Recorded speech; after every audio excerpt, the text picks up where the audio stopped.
Hello everyone, welcome back to your own channel that is EduGrown. This is Richa Sharma, your social science educator. As you know that हमने हमारे channel पे class 9 and 10 के लिए new session start किया है जिसके अंदर हम फुल कोर्स कंप्लीट करवाने वाले हैं, वो भी फ्री ऑफ कॉस्ट। साथ के साथ में ये जो कोर्स है उसको इस हिसाब से डिजाइन किया गया है कि आपको आपके फाउंडेशन कोर्स में भी हेल्प मिल सके बच्चा। Okay, and one more important thing to you, और बोल सकते हैं गुड न्यूज आपके लिए, अब आपको नोट्स के लिए परेशान होने की जरूरत नहीं है। अब आपको क्या करना है, सिर्फ हमारी वेबसाइट पे जाके विजिट करना है, जिसका लिंक आपको डिस्क्रिप्शन बॉक्स में मिल जाएगा। एज वेल एज आप अपनी स्क्रीन पे देख रहे होंगे कि लिंक डिस्प्ले हो रहा है, राइट। और मैं आपको यहाँ भी इंफॉर्मेशन दे देती हूँ, www.edugrown.in। इस पे जाके आप विजिट करेंगे तो क्लास 9th एंड 10th का किसी भी सब्जेक्ट्स के किसी भी चैप्टर के नोट्स को इजीली डाउनलोड कर सकते हैं, वो भी free of cost, right. And आपने मेरा शेड्यूल चेक किया ही होगा, अगर नहीं किया है तो मैं आपको यहाँ इन्फॉर्मेशन दे देती हूँ। MWF में मैं क्लास 9 को सोशल साइंस पढ़ाती हूँ एंड TTS में क्लास 10 को सोशल साइंस पढ़ाती हूँ। एज यू नो दैट कि आज फ्राइडे है तो आज किसका टर्न है, क्लास 9 का टर्न है, जिसके अंदर हमारा सोशल साइंस का कौन सा सब्जेक्ट चल रहा था, ज्योग्राफी का हमारा chapter number 2 physical features of India हम पढ़ रहे थे, राइट। उसका ये हमारा लेक्चर नंबर 6 है, जिसके अंदर में आपको पता है ये हमारा major physiographic division of India चल रहा है हमारा, राइट। उसका ये लेक्चर नंबर 6 है, जिसके अंदर मैं आपको 2 डिवीजन के बारे में बताऊंगी। एक है आपका द कोस्टल प्लेन और दूसरा है आपका द इंडियन डेजर्ट।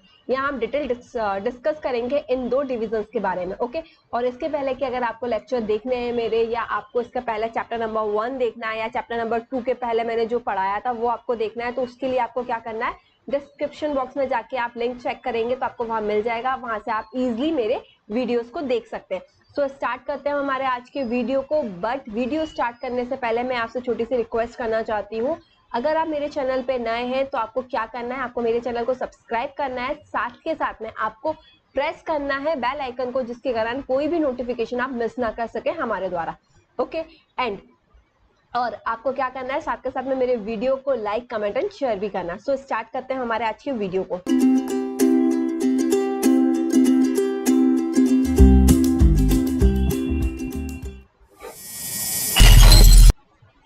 सो बच्चा, जैसे कि मैंने आपको बताया था, ये लेक्चर नंबर 7 है हमारा ज्योग्राफी का, चैप्टर नंबर 2 का, जो कि है फिजिकल फीचर ऑफ इंडिया, जिसके अंदर आज मैं आपको measure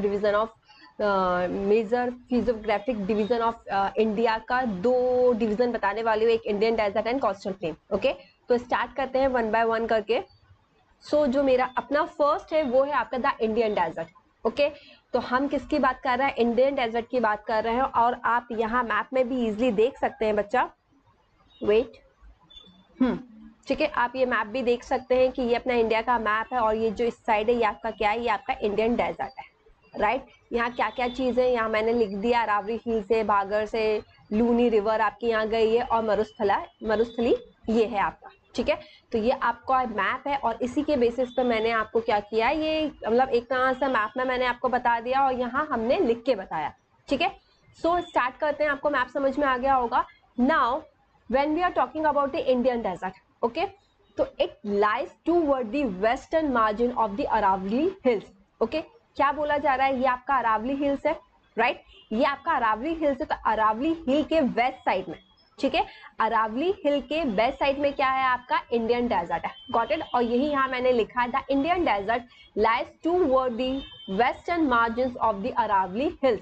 this is the Aravalli hills and you can see that easily कि आपको ये वेस्ट साइड में क्या देखने को मिलेगा, इंडियन डेजर्ट देखने को मिलेगा, got it. It is a land of undulating topography covered with sand dune, ठीक है। अब यहाँ क्या बोला जा रहा है, यहाँ का जो एरिया, यहाँ का जो लैंड है, ठीक है, वो कैसा है, अंडुलेटिंग टोपोग्राफी है वहां की, ठीक है। जो क्या करा गया, वो कवर है सैंड ड्यून से, ठीक है। अंडुलेटिंग टोपोग्राफी का मीनिंग क्या होता है, अंडुलेटिंग का यहाँ मीनिंग क्या होता है, एक तरह से क्या होता है, ये अराइज एंड डाउन, ठीक है। तो एक तरह से वो छोटे छोटे सा क्या बोलते हैं, आपने रेत में भी देखा होगा, बच्चे जब खेलते हैं तो ऐसे बनाते हैं पहाड़ टाइप के छोटे छोटे से, तो यहाँ पे एक तरह से ऐसे कुछ देखने को मिलता है, ठीक है। इस टाइप के स्ट्रक्चर को आपको देखने को मिलता है, उसको हम अंडुलेटिंग टोपोग्राफी बोलते हैं, ठीक है। अंडुलेटिंग क्या होता है, एक्चुअली में सैंड से बना हुआ होता है, और ऐसा लगता है देखने में कि वो इतना ज्यादा स्मूथ होता है कि आपको लगता है कि अगर उसमें कोई भी चीज टच होगी तो वो क्या हो जाएगा, वो फैल जाएगा, ठीक है। Got it. तो मैंने क्या बताया, एक तो ये बताया जो आपका इंडियन डेजर्ट है वो कहाँ लाई करता है बच्चा, वो लाई करता है वेस्टर्न मार्जिन में। कहाँ करता है, वेस्टर्न मार्जिन में। किसके वेस्टर्न मार्जिन में, अरावली हिल्स के। ओके, सेकेंड चीज क्या है, it is a land of, ठीक है, ये क्या है, लैंड ऑफ है किसका, अंडुलेटिंग टोपोग्राफी का, ठीक है, किसका, अंडुलेटिंग टोपोग्राफी का, जो कि कवर हो रहा है सैंड ड्यून्स से। Got it. नाउ अब हम देखें, आपको यहाँ देखने को मिल रहा होगा, ठीक है, ये आपका थार डेजर्ट है, ठीक है, ये जो रेडिश टाइप का है, ये आपका पंजाब, पाकिस्तान, सिंध, गुजरात, मतलब ये पाकिस्तान वाला पंजाब, पंजाब, हरियाणा, राजस्थान एंड ऑल, ठीक है। तो ये देखिए, ये जो है ये आपका थार डेजर्ट कहलाता है। Got it. Now this region receive very low rainfall below 150 mm per year, ठीक है। ये तो बताने वाली बात ही नहीं है, आपको तो ऑलरेडी पता है कि ऑब्वियसली बात है, वहाँ डेजर्ट है तो वहाँ का क्लाइमेट बहुत ज्यादा ड्राई है। तो ऑब्वियसली बात है, क्यों है वहाँ का क्लाइमेट ड्राई, क्योंकि वहाँ रेनफॉल भी क्या होती है, कम होती है, ठीक है। और इतनी ज्यादा कम रेनफॉल होती है कि मतलब वो अगर हम पूरे साल का निकालें ना, एनुअली भी निकालें, तो 150 से भी 150 mm से भी क्या होता है, कम होता है। Got it? It has arid climate with low vegetation cover, ठीक है। एज यू नो दैट वहाँ का जो क्लाइमेट है वो अराइड क्लाइमेट है, ड्राई क्लाइमेट है, इसलिए वहाँ का जो वेजिटेशन है वो भी क्या है, बहुत कम होता है वहाँ, ठीक है। और वन मोर इम्पॉर्टेंट थिंग, और हो सकता है ये आपसे पूछ भी लिया जाए, वहां सिर्फ आपकी एक ही रिवर है जिसका नाम है लूनी, ठीक है। कौन सी रिवर है आपकी, वहां सिर्फ एक ही रिवर है जिसका नाम है Luni. Luni is the only large river in this area. Got it. Now Perchance crystal shaped dune cover larger area, but longitudinal dune become more prominent near the Indo-Pakistan boundary. Actually में क्या है, जब आप वो जैसलमेर एंड उस राजस्थान में जब आप जाओगे, जैसलमेर एंड क्या बोलना चाहिए आपका, मतलब जो बिल्कुल ही वेस्टर्न साइड होता है आपका वहां का, राजस्थान का, उधर जब आप जाओगे तो आप देखोगे कि वहां आपको क्या देखने को मिलते हैं, बर्चन्स देखने को मिलते हैं, ठीक है। What is this barchans, barchans is a crescent shape dunes, ठीक है। ये कुछ नहीं होता, ये एक तरह से क्रिशन मतलब कि राइज ऐसे टाइप के क्या होते हैं, ड्यून्स होते हैं, ठीक है। जो कि क्या देखने को मिलता है, वो मैक्सिमम लार्ज एरिया के अंदर क्या होते हैं, कवर होते हैं। बट ऐसा मत सोचना कि वो बहुत छोटे छोटे से होते हैं जैसे कि अपन गेम में खेलते हैं, लाइक दैट, नहीं, वो काफी बड़े होते हैं, ठीक है। एंड बिकम, और क्या बोला जा रहा है, ये कहाँ होते हैं मैक्सिमम, वो आपको देखने को मिलेंगे इंडो पाकिस्तान बाउंड्री पे। गॉट इट बच्चा, समझ में आया हमारा कि हमने क्या बोला इसके अंदर, हमने सिर्फ इतना बोला है कि इंडियन डेजर्ट की अगर हम बात करें तो वो वेस्टर्न मार्जिन पे है, अरावली हिल्स के, पहली चीज। दूसरी चीज, it is a land of undulating topography covered with sand dune, ठीक है। वहां की कैसी है, अंडुलेटिंग टोपोग्राफी है जो किससे कवर हो रही है, सैंड ड्यून से कवर हो रही है, ठीक है। इसके अलावा थर्ड चीज हमने क्या देखने को देखा, हमने यहाँ कि अगर हम इस रीजन की बात करें तो वहां का रेनफॉल बहुत कम है, इवन 150 mm पर ईयर से भी ज्यादा कम है। Got it. It has aired climate with low vegetation cover, ठीक है। ऑब्वियसली बात है, वहां रेनफॉल कम है तो वहां का जो क्लाइमेट है वो बहुत ज्यादा ड्राई है, जिसके कारण वेजिटेशन भी क्या है आपका, कम है। Luni is the only large river in this area, in this area और इन दिस रीजन, ठीक है। और इसके अलावा क्या बोला जा रहा है, अगर आप उस साइड जाते हो ना, और जो आपका यहाँ का लास्ट पॉइंट है वो क्या है, बर्चन्स आपको देखने को मिलते हैं। वहां कहाँ देखने को मिलते हैं, आप जैसलमेर की साइड जाओगे ना, वहां आप देखोगे कि वहां आपको बर्चन्स देखने को मिलते हैं। Barchans is nothing is a crescent shape dune, ठीक है। ये कुछ नहीं होता, सिर्फ ये क्रिश्चियन शेप ड्यून होता है एक तरह से। वो आपको कहाँ देखने को मिलेगा, जब आप राजस्थान के वेस्ट साइड में जाते हो ना, वहां आपको ये जैसलमेर और उस साइड में जाते हो ना, वहां आपको ये चीज देखने को मिलती है बच्चा। Got it. ना ये तो आपका था इंडियन डेजर्ट। अब हम बात करते हैं हमारी द कोस्टल प्लेन के बारे में। Okay, it means the narrow coastal strip flying the peninsular plateau running along the Arabian Sea on the west and the Bay of Bengal on the east, ठीक है। यहाँ क्या बोला जा रहा है, as you know that कि जैसे कि फॉर एग्जाम्पल, ओके, आपको पता है ये जो एरिया होता है,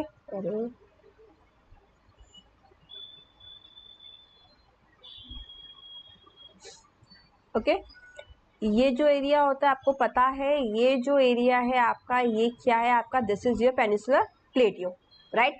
अब जो ये पेनिसुलर प्लेटियो है आपका, और आपको ये पता है, ये जो एरिया है इसको हम क्या बोलते हैं, दिस इज योर, ये जो एक तरह से बाउंड्री सी जाती है थोड़ी सी, इसको हम बोलते हैं आपका कोस्टल प्लेन, ठीक है। क्यों? क्योंकि ये कोस्टल के पास में, सी के पास में, ठीक है, इसलिए हम इस एरिया को क्या बोलते हैं, ये जो पेनिनसुलर के पास में ये जो एरिया गया उसको हम क्या बोलते हैं, उसको हम बोलते हैं कोस्टल प्लेन। ओके, तो इसके अंदर भी यही बताया जा रहा है, जो आपका पेनिनसुलर प्लेट्यू है वो इस मतलब ये छोटी सी स्ट्रिप गई हुई है, छोटा सा नैरो सा स्ट्रिप गया हुआ है, इससे घिरा हुआ है। एंड एक साइड में आकर हम बात करें वेस्ट साइड में उसके अरेबियन सी है, और अगर हम बात करें इसमें ईस्ट में, तो ईस्ट में क्या है इसका बे ऑफ बंगाल है। ओके, समझ में आया आपको? तो ये क्या है, एक तरह का ये जो एरिया है, ठीक है, इसको हम क्या बोल रहे हैं, इसको हम नैरो कोस्टल स्ट्रिप बोल रहे हैं, ठीक है, जो क्या है एक तरह से ये एक तरह से जो पेनिनसुलर प्लेट्यू है वो इससे क्या एक तरह से घिरा हुआ है, हम बोल सकते हैं, ठीक है। और अगर आप देखोगे इसके वेस्ट साइड में आपको अरेबियन सी देखने को मिलेगी, ईस्ट साइड में आपको क्या देखने को मिलेगा, बे ऑफ बंगाल देखने को मिलेगा, ठीक है। और अगर आप साउथ में नीचे की बात करो तो आपको इंडियन ओशन देखने को मिलेगा। गॉट इट बच्चा? इतना समझ में आया आपको? नाउ इसके बाद हम बात करते हैं इसमें, अब ये जो सेक्शन है, ठीक है, इट कंसिस्ट ऑफ 3 सेक्शन, ठीक है। अगर हम इसकी बात करते हैं तो ये कितने में डिवाइडेड है, ये 3 सेक्शन में डिवाइडेड है। ओके, कैसे? एज यू नो दैट, अगर मैं आपको एक चीज और बताऊं, आपको पता है ये आपका क्या कहलाता है, कोस्टल प्लेन कहलाता है, राइट। अब ये आपका जो कोस्टल प्लेन कहलाता है, अब ये जो आपका वेस्ट साइड है तो हम इसको वेस्ट कोस्टल प्लेन बोलते हैं, वेस्टर्न कोस्टल प्लेन बोलते हैं। ये आपका ईस्ट में है तो इस साइड को हम क्या बोलते हैं, ईस्टर्न कोस्टल प्लेन बोलते हैं। Okay, so it consists of 3 section, ठीक है। Northern part of the coast is called the Konkan, Mumbai, Goa, ठीक है। अगर हम बात करते हैं आपकी कौन सी नॉर्दर्न साइड की बात करते हैं, कोस्ट के नॉर्दर्न पार्ट की अगर हम बात करते हैं तो उसको हम क्या बोलते हैं, आप ये देख रहे होंगे लाइक दिस, इसको हम क्या बोलते हैं, कोंकण कोस्ट बोलते हैं, ठीक है। कोंकण कोस्ट बोलते हैं, जो एक तरह से हम क्या बोल सकते हैं, मुंबई एंड गोवा के इधर है, ठीक है। इसके बाद अगर हम बात करें आपका central stretch is called the Kannada plain, ठीक है। और जो ये आपका सेंट्रल स्टेट है, ठीक है, सेंट्रल स्टेट को हम क्या बोलते हैं, जो सेंट्रल स्ट्रेच है उसको हम क्या बोलते हैं, कन्नड़ प्लेन बोलते हैं। ओके, और अगर हम साउथ के इधर की बात करें, सदर्न स्ट्रेच की बात करें तो उसको हम क्या बोलते हैं, मालबारा कोस्ट बोलते हैं। Got it? तो ये आपको वन वर्ड में भी पूछा जा सकता है या फिर आपके ऑब्जेक्टिव क्वेश्चन में भी पूछा जाता है कि नॉर्दर्न पार्ट को हम क्या बोलते हैं, कोंकण बोलते हैं, सेंट्रल स्ट्रेच को हम क्या बोलते हैं, कन्नड़ बोलते हैं, और आपका सदर्न स्ट्रेच को हम क्या बोलते हैं, मालबारा कोस्ट बोलते हैं। गॉट इट बच्चा? नाउ अब जब हमने ये देखा तो हम क्या देखेंगे, the plain along the Bay of Bengal eastern part are wide and level, ठीक है। जैसे कि मैंने आपको बताया था कि आपका लाइक इस टाइप का आपका नीचे का इंडिया का स्ट्रक्चर होता है, ओके, साउथ के साइड का इंडिया का स्ट्रक्चर ऐसा होता है। तो ये वाला जो साइड होता है वो आपका क्या कहलाता है, वेस्ट कहलाता है, ठीक है। और ये वाला क्या कहलाता है, ईस्टर्न साइड कहलाता है, ठीक है। और वेस्ट साइड में आपकी क्या है, आप सॉरी वेस्ट और ईस्ट साइड में आपकी क्या है, ईस्ट में आपकी बे ऑफ बंगाल है, ठीक है। तो हम पहले ईस्टर्न पार्ट को पढ़ेंगे एंड देन हम वेस्टर्न पार्ट को पढ़ेंगे। ओके, सो बच्चा इसके अंदर क्या है आपका, the northern plain, the northern part is known as northern circle, ठीक है। हमने क्या देखा, हमने वहाँ वेस्टर्न पार्ट का देख लिया आपका, ठीक है। अब हम यहाँ क्या देख रहे हैं, ईस्टर्न पार्ट के बारे में देख रहे हैं, ठीक है। तो जब हम ईस्टर्न का देख रहे हैं तो उसका जो नॉर्दर्न प्लेन है, नॉर्दर्न पार्ट है, उसको हम क्या बोलते हैं, नॉर्दर्न सर्कल बोलते हैं। अगर हम सदर्न पार्ट की बात करें तो सदर्न पार्ट को हम क्या बोलते हैं, कोरोमंडल कोस्टल बोलते हैं। Got it? नाउ अगर हम यहाँ बात करें कि यहाँ कौन कौन सी रिवर है, ओके, तो अगर रिवर की हम बात करें तो महानदी, गोदावरी, कृष्णा, कावेरी, ये सारी नदियां जो है, ठीक है, ये सारी रिवर जो है वो आपको ईस्टर्न कोस्ट पे देखने को मिलती हैं, राइट। और साथ के साथ में अगर हम इसके इंपॉर्टेंट फीचर्स की बात करें, ठीक है, तो वो है लेक चिलिका, ठीक है। Lake Chilika is an important feature along the eastern coast. Got it बच्चा? आई होप आपको समझ में आया होगा आज का वीडियो, जिसके अंदर मैंने आपको नॉर्दर्न प्लेन जिसके अंदर मैंने आपको Indian desert as well as coastal plain के बारे में बताया, ठीक है। जहाँ हमने कोस्टल प्लेन की बात करी और इंडियन डेजर्ट की हमने बात करी, राइट। एंड आई होप आपको ये वीडियो समझ में आया होगा। अगर आपको लगता है आपको कोई भी डाउट है तो आपको क्या करना है, आपको सिंपल सा मुझे एक बोलना चाहिए, आपको मुझे कमेंट करना है एंड देन जो भी आपके डाउट्स होंगे वो मैं आपके नेक्स्ट सेशन के अंदर क्लियर कर दूंगी। ओके, और अगर आपको लगता है ये वीडियो आपके लिए हेल्पफुल थी, आपको समझ में आई, तो आपको सिर्फ एक छोटा सा काम करना है कि मेरे वीडियो को लाइक कमेंट एंड शेयर करना है, और अगर आप मेरे चैनल पे नए हैं तो मेरे चैनल को आपको सब्सक्राइब करना है और साथ के साथ में हिट करना है बेल आइकन को, जिसके कारण कोई भी हमारी साइड से कोई भी नोटिफिकेशन आप मिस ना कर पाए। ओके, सो आज के लिए इतना, बाय बाय, टेक केयर। मिलते हैं हमारे नेक्स्ट लेक्चर के अंदर, जिसके अंदर मैं आपको मेजर फिजियोग्राफिक डिवीजन के जो बाकी के आपके डिवीजन बचे हैं उनके बारे में बताऊंगी। ओके, सो आज के लिए इतना, बाय बाय, टेक केयर।